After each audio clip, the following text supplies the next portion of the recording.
মীনাক্ষী মুখার্জি, আন্দোলনের দিশা, রাস্তায় নামা মেয়েটি।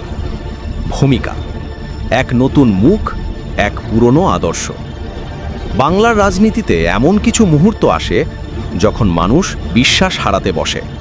রাজনীতি মানে তখন শুধু ভোট, ক্ষমতা, দুর্নীতি আর প্রতিশ্রুতির ছলচাতুরি। এই নিস্তব্ধতার মধ্যে হঠাৎই রাস্তায় নেমে আসে এক তরুণী, হাতে লাল পতাকা, চোখে আগুন। তার কণ্ঠে উচ্চারিত হয়, লড়াই ছাড়া মুক্তি নেই। সেই কণ্ঠই আজ বাংলার হাজারো যুবকের আশার প্রতীক। মীনাক্ষী মুখার্জি বাম আন্দোলনের নবীনতম এবং সবচেয়ে প্রাণবন্ত মুখ। তিনি শুধু একজন রাজনৈতিক নেত্রী নন, বরং এক নতুন প্রজন্মের সংগ্রামী চেতনার প্রতিফলন। এই প্রবন্ধে আমরা অনুসন্ধান করব কেন মীনাক্ষী মুখার্জি আজ রাস্তায় নামা মেয়েটির প্রতীক হয়ে উঠেছেন এবং তার আন্দোলনের দিশা কিভাবে বাংলার ভবিষ্যৎ বাম রাজনীতির পথ দেখাচ্ছে। 2. প্রেক্ষাপট: এক ভাঙনের পর লাল আশার উত্থান। 2011 সালে পশ্চিমবঙ্গে বামফ্রন্ট সরকারের পতনের পর থেকে রাজ্যের বাম রাজনীতি এক গভীর সংকটে পড়ে। যে আন্দোলনের মাটিতে সিপিএম ও বাম দলগুলি গড়ে উঠেছিল, সেই মাটিই ক্রমে ফসকে যাচ্ছিল। তৃণমূল কংগ্রেস ক্ষমতায় এসে নিজেদের জনতার দল হিসাবে দাবি করলেও শাসন ক্রমে রূপ নিতে থাকে সন্ত্রাস, দুর্নীতি ও পোষণ নীতির রাজনীতিতে। অন্যদিকে বিজেপির উত্থান দেশে এবং রাজ্যে এক ভয়াবহ সাম্প্রদায়িকতার বাতাবরণ তৈরি করে। এই দুই শক্তির দ্বন্দ্বে সাধারণ মানুষ, বিশেষ করে যুব সমাজ, বিকল্পের সন্ধানে ব্যাকুল হয়ে ওঠে। এই শূন্যতার ভেতর দিয়েই উঠে আসে এক তরুণ কণ্ঠ, যে বলে, মানুষের পাশে রাজনীতি ফিরিয়ে আনো। মীনাক্ষী মুখার্জির উত্থান তাই শুধু ব্যক্তিগত সাফল্য নয়, এটি বাংলার বাম রাজনীতির এক আদর্শিক পুনর্জাগরণের সূচনা। 3. শিক্ষা জীবন থেকে আন্দোলনের পথে। মীনাক্ষী রাজনৈতিক জীবন শুরু কলেজ জীবনে এসএফআই এর কর্মী হিসাবে। প্রথমেই তিনি বুঝেছিলেন, শিক্ষা যদি বিক্রি হয়ে যায় তাহলে সমাজে সমতা কখনোই সম্ভব নয়। তিনি আন্দোলন করেছেন শিক্ষায় বেসরকারীকরণের বিরুদ্ধে, ছাত্র সংসদ নির্বাচনের গণতান্ত্রিক অধিকার রক্ষায়, ক্যাম্পাসে নারী সুরক্ষার দাবিতে। তখন থেকেই মানুষ তাকে চেনে সামনের সারির কর্মী হিসাবে, যিনি মাইকে চিৎকার করে স্লোগান দেন, পুলিশি দমনেও থামেন না এবং কাঁধে লাল ব্যানার তুলে নেন বিনা দ্বিধায়। এই ছাত্র জীবনের আন্দোলনই পরবর্তীকালে তৈরি করে এক যুব নেত্রীর আদর্শ ভিত্তি। 4.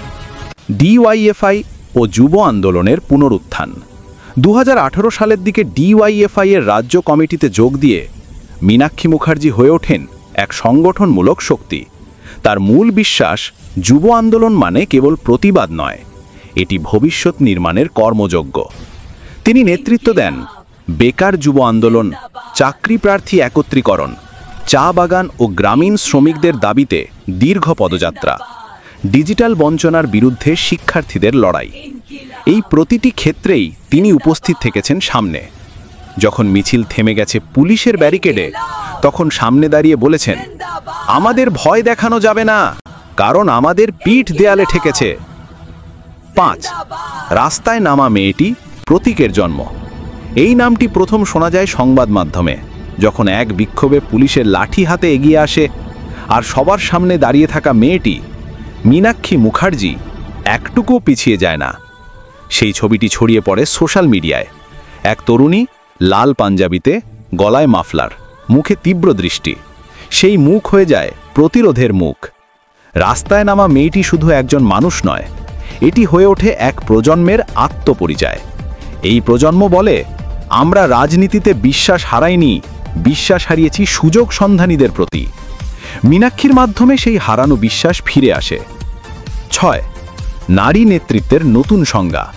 ভারতের মূলধারার রাজনীতিতে নারী নেতৃত্বকে সাধারণত দলীয় প্রতীক বা সহানুভূতির মুখ হিসাবে ব্যবহার করা হয়, কিন্তু মীনাক্ষী মুখার্জি এই ধারণাকে সম্পূর্ণ ভেঙে দিয়েছেন।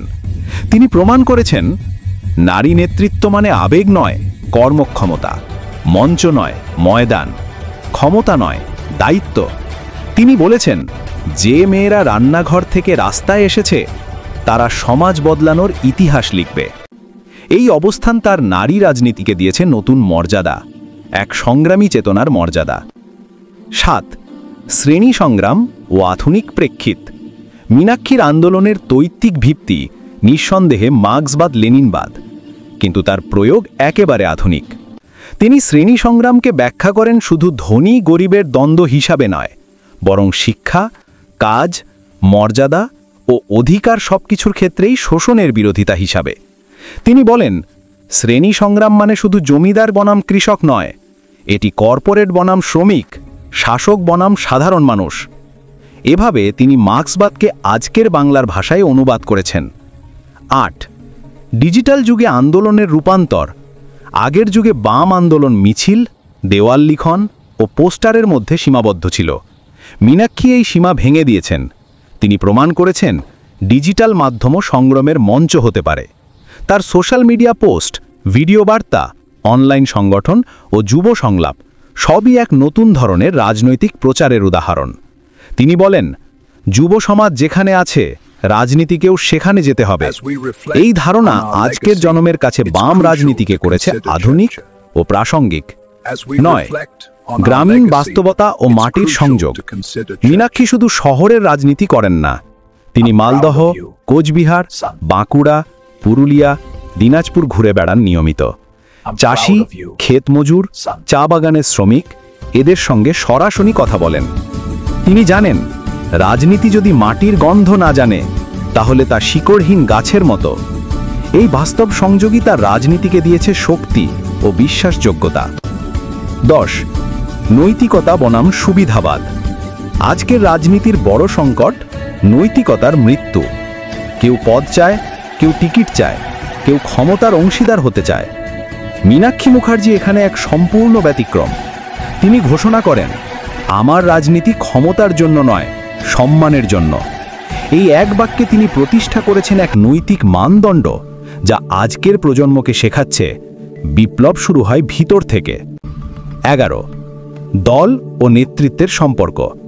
সিপিআইএম এবং বাম ফ্রন্টের মতো শৃঙ্খলাপূর্ণ সংগঠনে নেতৃত্ব পাওয়া সহজ নয়, কিন্তু মীনাক্ষী মুখার্জি প্রমাণ করেছেন, যে নেতৃত্ব জনগণের ভরসা যেতে, তার জন্য কোনো কোটারি লাগে না। তিনি দলের পুরনো নেতাদের প্রতি সম্মান রেখে নতুন প্রজন্মের ভাবনা নিয়ে এসেছেন।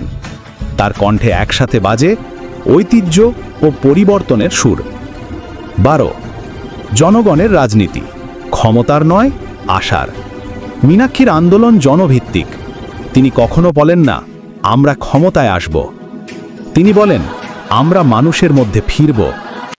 এটাই তার রাজনীতির মূল দিশা। যে রাজনীতি মানুষের পাশে দাঁড়ায়, যেখানে ভোট নয়, বিশ্বাস প্রধান। তার মিছিল মানে জনতার উৎসব, তার ভাষণ মানে আত্মবিশ্বাসের ঢেউ। 13. ধর্মনিরপেক্ষতা ও প্রগতিশীল চিন্তা। আজকের ভারতে যখন ধর্ম ও জাতের রাজনীতি মাথা উঠছে, তখন মীনাক্ষী স্পষ্ট বলেন, ধর্ম নয়, শ্রম আমাদের পরিচয়। তিনি প্রতিটি সভায় মনে করিয়ে দেন, হিন্দু, মুসলমান, বৌদ্ধ, খ্রিস্টান সবাই শ্রমিক, সবাই শোষিত শ্রেণীর অংশ। এই আদর্শিক অবস্থান তাকে আলাদা করে দিয়েছে সব দল থেকে। 14. আন্তর্জাতিক দৃষ্টিকোণ। মীনাক্ষী কেবল স্থানীয় ইস্যুতে সীমাবদ্ধ নন। তিনি পুঁজিবাদের বৈশ্বিক সংকট, জলবায়ু পরিবর্তন, নারীর বৈশ্বিক শোষণ এই সব বিষয়ে দৃঢ় অবস্থান নেন। তার মতে, বিপ্লব স্থানীয় হতে পারে, কিন্তু সংগ্রাম সর্বজনীন। এই আন্তর্জাতিক মানসিকতা তার রাজনীতিকে দিয়েছে এক বিশ্বদৃষ্টি। 15. ভবিষ্যতের দিশা। মীনাক্ষীর রাজনীতি এখনও বিকাশমান, কিন্তু তার দিক নির্দেশ স্পষ্ট। যুব ঐক্য, শ্রমিক কৃষক সংহতি, নারীর নেতৃত্বে সমাজতান্ত্রিক রাজনীতি, নৈতিক ও আদর্শনিষ্ঠ রাজনীতি। তিনি বিশ্বাস করেন, পরিবর্তন সময় নেয়, কিন্তু লড়াই থামলে সময়ও থেমে যায়। 16. তাত্ত্বিক সারাংশ। মীনাক্ষীর আন্দোলনের ভিত্তি দাঁড়িয়ে আছে 3টে স্তম্ভের উপর। 1. মার্ক্সবাদী শ্রেণী সংগ্রাম। 2. গণতান্ত্রিক জন আন্দোলন। 3. আধুনিক প্রযুক্তি নির্ভর প্রচারক কৌশল। এই 3টে একত্রে তাকে করেছে 21 শতকের বাম রাজনীতির নতুন মডেল। 17. উপসংহার। রাস্তায় নামা মেয়েটি থেকে জনতার দিশা। মীনাক্ষী মুখার্জি আজ শুধু একজন নেত্রীর নাম নয়, তিনি বাংলার রাজনীতির নৈতিক পুনর্জাগরণের প্রতীক। রাস্তায় নামা মেয়েটি আজ লাখো মানুষের মনে আশার প্রতিচ্ছবি। তিনি প্রমাণ করেছেন, রাজনীতি কেবল পুরুষের খেলা নয়, এটি মানুষের সংগ্রাম। তার আন্দোলনের দিশা বলছে, বাংলায় বাম রাজনীতি আবার ফিরছে, তবে আগের মতো নয়, আরও মানবিক, আরও আধুনিক, আরও তৈত্বিকভাবে দৃঢ় হয়ে।